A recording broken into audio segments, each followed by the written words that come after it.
My name is Maria Fulmer, and I'll be doing a presentation today on nonverbal communication.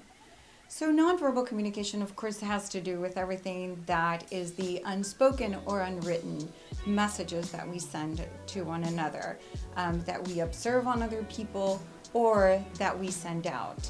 So these include eye contact, touch, proximity, maybe facial expressions, the way that we sit, the way that we stand.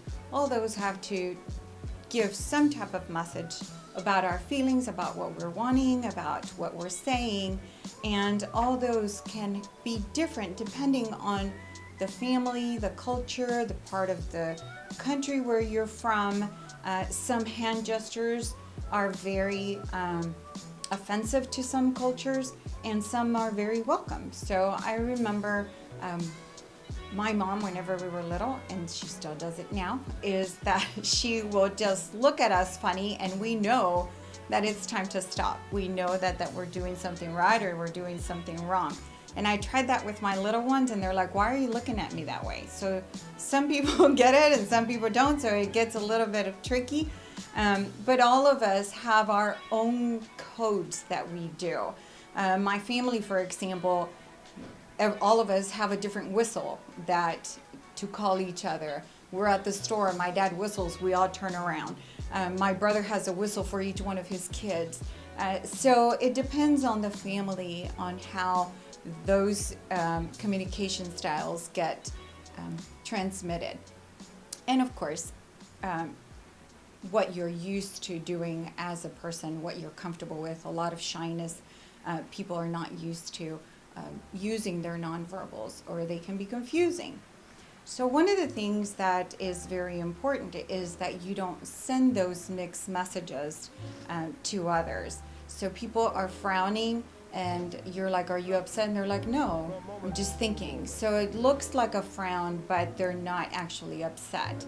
The other thing is, I watched a video on Alan Fees, and he is a non-communication expert that talks about just the placing of your hands and how that can be sending mixed signals to your audience. So I'm going to say the same sentence using different hand signals and see if that changes the meaning.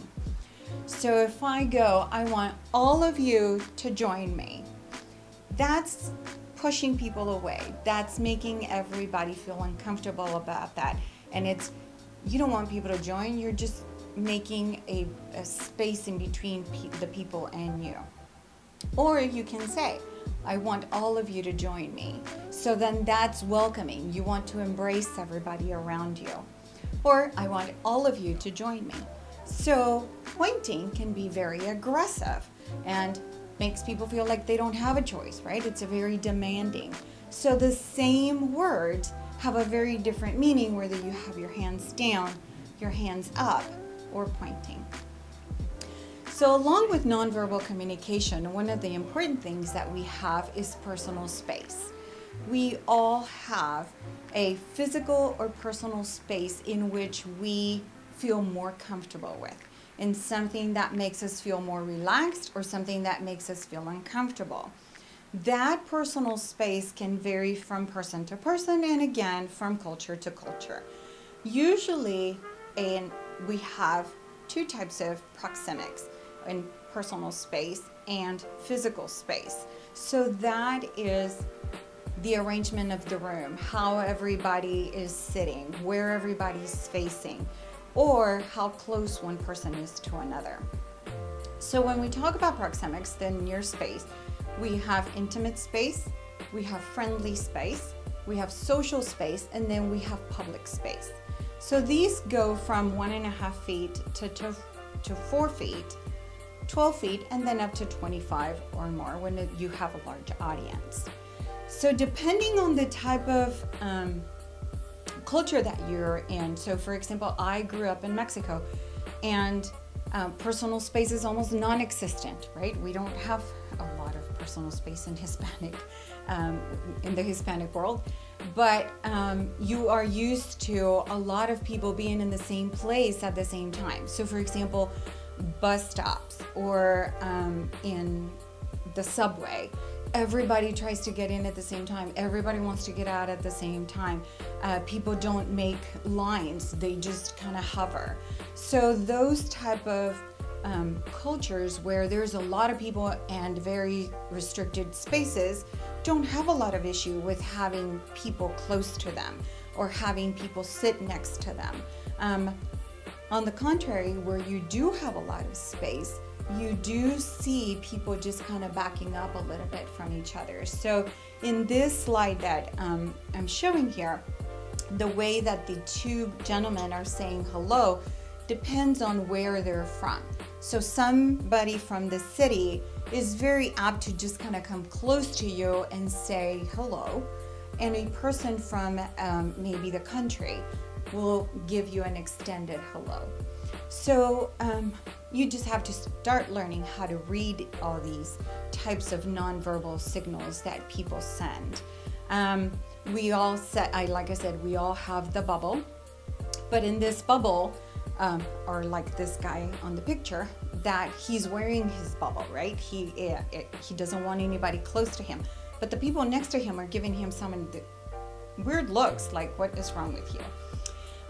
In the health arena, we know that we are going to get close to the doctor, or the doctor's going to get close to us, or the nurse is going to take our vitals, and they're going to be touching us, and they're going to be examining. But for example, for me, my most uncomfortable visit to the doctor is the optometrist.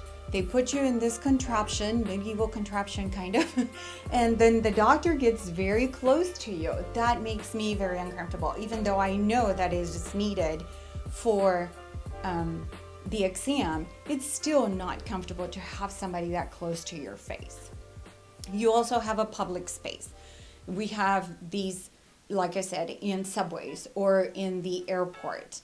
And we also need to be very careful about our public and personal space at work, especially when there's confined places like an office or an elevator. So in these elevators, there's guides in which people come in and then they stand next to you, or they start looking at their phones, or there's always one person that just kind of stands a little bit too close to my personal space, and they either wait for you to get out or move, but there's always kind of a little bit of that space that you go, okay, move over a little bit. So I did a study on elevator proxemics. So I interviewed some people and asked them what are their reactions when it comes to elevators and how they feel when people are so close to them, right? You're like, okay, stand back. Or we're the ones that stand back. What is it that is your preference? So the questions were like, do you go to the back, or do you stay here and then let people move over? Do you look at your phone? Do you look at the numbers? Are you always facing the same way, or are you just invading people's space? There's a study that if it's one person, they take a corner. If it's two, they do each a corner. 4, they all take a corner. 5, so everybody kind of evens out. Do you wait for another elevator once that one's full and people start kind of getting a little bit uncomfortable and looking at you funny? Do you open the door for people? So what I found on this exercise was that most people will wait for another elevator because they don't want to invade that space. Most people will wait in line. Most people will hold the door open and stop conversations whenever they come into the elevator. So it has to do a lot with manners, respect of other people, because we want to also be respected, but people still feel that uncomfortable about being in close quarters with others. So one of the things that has changed that has been the new age of selfies.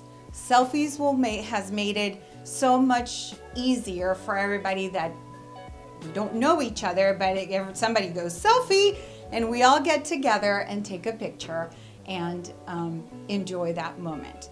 So things are changing, things are evolving.